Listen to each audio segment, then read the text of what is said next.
Now, I find that quite interesting, that a government position that is meant to be paid for off of taxpayers' money, off of your hard-earned money that's taken away from you, is the ultimate parent company of a group of companies.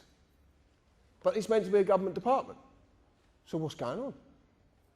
But it gets deeper than this. It gets even deeper. Because we started to look at the post office, and someone sent us this information just recently, and it actually turns out is if you're on the dole and you're getting a gyro, you generally have what's called a post office account. A lot of people remember these post office accounts to get the little books. Well, the post office accounts now are owned by JP Morgan Europe Limited. Now, we've had this confirmed by HM Customs and Revenue. They've actually confirmed that that's absolute fact. So you have a foreign bank now that owns part of the post office. Very interesting. But what's even more interesting is that a non-trading company, since the date I gave you, is trading as TV licensing. TV licensing takes $3 billion a year off of you to a company that doesn't exist, that's part of the Secretary of State and Trade of Industry. Things are not right. Things are not right. I could put a lovely swear word to that, but I'm not going to. I could though.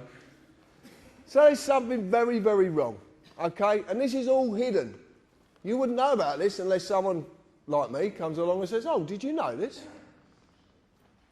So I started to look at politics, because I didn't understand politics. I certainly didn't understand what Parliament, like, you can understand the formulation of Parliament, the history of Parliament.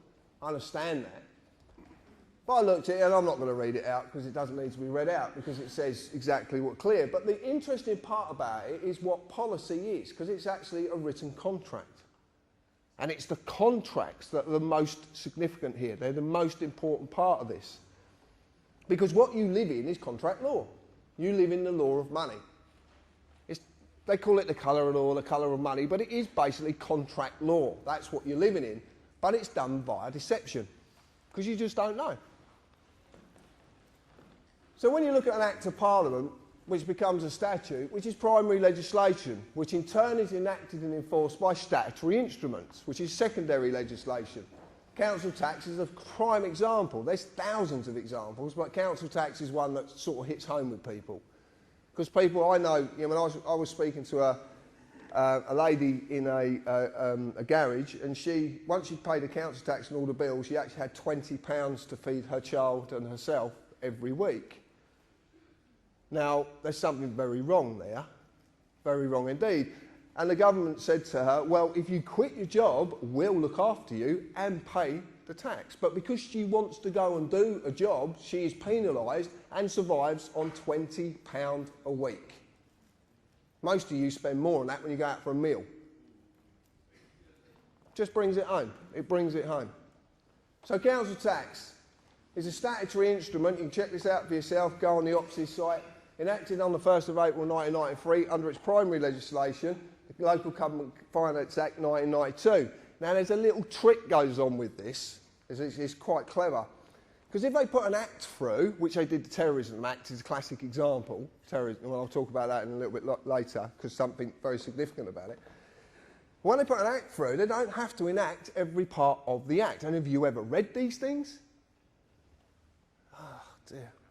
They're mind-boggling, absolutely. But they don't have to enact it. What they do is they sneak in a statutory instrument every now and again and enact part of an act. The reason they do this is because once they put the act through, they don't have to put it back through Parliament. It can just be enacted under a statutory instrument. So what you live under mostly is statutory instruments, but you just don't know what they are. Because in all the definitions I could find, and I've searched everywhere to find this because I want to prove myself wrong, because that's the easiest, but it is a created, written, legal contract. It's contract. That's the point. I'd like you to remember that because it's going to come back a little bit later on. So I looked at this so-called society that we live in.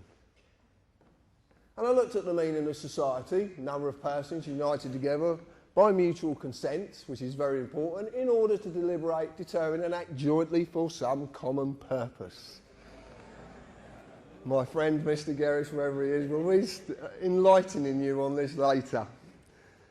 But society basically really, all it really means is the socially dominant members of a community. The people who actually say, I'm better than you because of my position, because of my status, because of the clothes I wear, because of the way I walk. Unbelievable. They really do believe it. I remember watching, me and my partner Heb were watching, what were we watching? Some Parliament thing, which was quite hilarious, because it's just like going to the theatre. We were watching it, and Hazel Blears was in the panel afterwards, and she said, I've got a lot of respect for the ordinary people. And I piped up, I'm about to swear, I piped up, who the fuck does she think she is?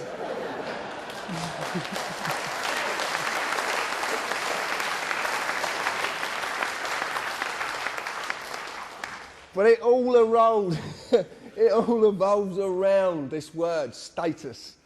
And there is no mistake that statute comes from the word status, I promise you. But I'll go into that a little bit later. The common purpose of our socially dominant members of our community is to maintain their social dominance off your backbone.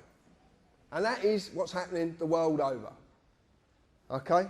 Doesn't matter, people tell me about New World Order and all this, and there's, yeah, okay, you believe in what you want to believe in. There's nothing, I can't tell you not to believe in nothing, and it's not for me to do. All I'm saying is the socially dominant members of the world want to maintain their social dominance, and the only way to do that is to keep you enslaved. And slavery is a harsh word, but it is the truth. And it's not about colour. It's not how we look, how we speak, or what we look like. Everybody in the world who is not the socially dominant is enslaved. But they are as well, and I'll explain that in a little bit. So we've got the socially dominant members. This is simply the Law Society. This is the society you belong to, but as a man or a woman, you're not a member. And I'll explain. So I looked at contracts. An agreement between two or more persons. There's that magic word, persons. That creates or modifies an existing relationship. There must be mutual consent by all parties. Otherwise, the contract cannot exist. Cannot exist unless there's mutual consent. And this is very important. It's another thing I'm going to come back to. So I looked at a constitution, which John explained earlier, the way his take on it. And, you know, pretty much that's it, basically unwritten. John talked about the American Constitution, our Constitution, ours is unwritten. The reason I see ours is unwritten, because something that's not written down is easier to manipulate. Very simple, very, very simple indeed. But see, the point is, a man or a woman is legally known as a thing. Did you know that? You're a thing. No, you are. You're a thing. That's what you're known as. Things. For nothing of substance, natural, and I presume you're all natural, can exist in the legal industry. The thing has to be given a legal personality. A legal person. A certified name. A man or a woman is not a member of this society. The certified name, the legal personality. The legal person is. This is all that is bound by the rules of this Constitution of the Law Society, which is actually Anderson's Constitution. Now, if you're into the Ministry of Funny Handshake stuff, have a look at Anderson's Constitution. Makes fascinating reading. So what I've decided to do, and there's a lot of help from Richard, who sat in the audience, one of the admin, Hev, my partner, Dan, a lot of people have given us help about this, and the anti-terrorist again. This is actually what an Act of Parliament is defined as, a statute is defined as. And it's quite simple. It's a legislative rule of society given the force of law by the consent of the governed, as of a rule of a corporation. Now, as it says there, by its own definition, it tells you it's not law. It can be given the force of law if you agree. But it doesn't mean it's law, because it says it's not. This comes from the neuter of Latin, status, the legal character or condition of a person or thing that is actually a maxim. Do we know what a maxim is? Right, well, a maxim in law is an internationally recognised fact in law that cannot be disputed, rebutted, or even talked about. It is a fact, And maxims are very powerful. There's a lot of them that are good and there's a lot that are bad. So if you are going to use maxims, just use the good ones. Now, I've been attacked over this so much.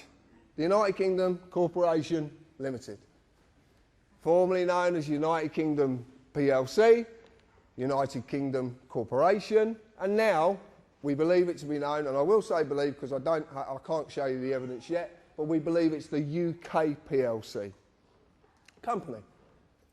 And it's on Dun & Bradstreet.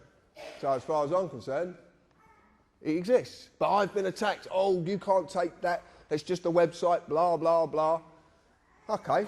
So if it doesn't exist, why is it in the Public Records Office being talked about on at least 3 occasions?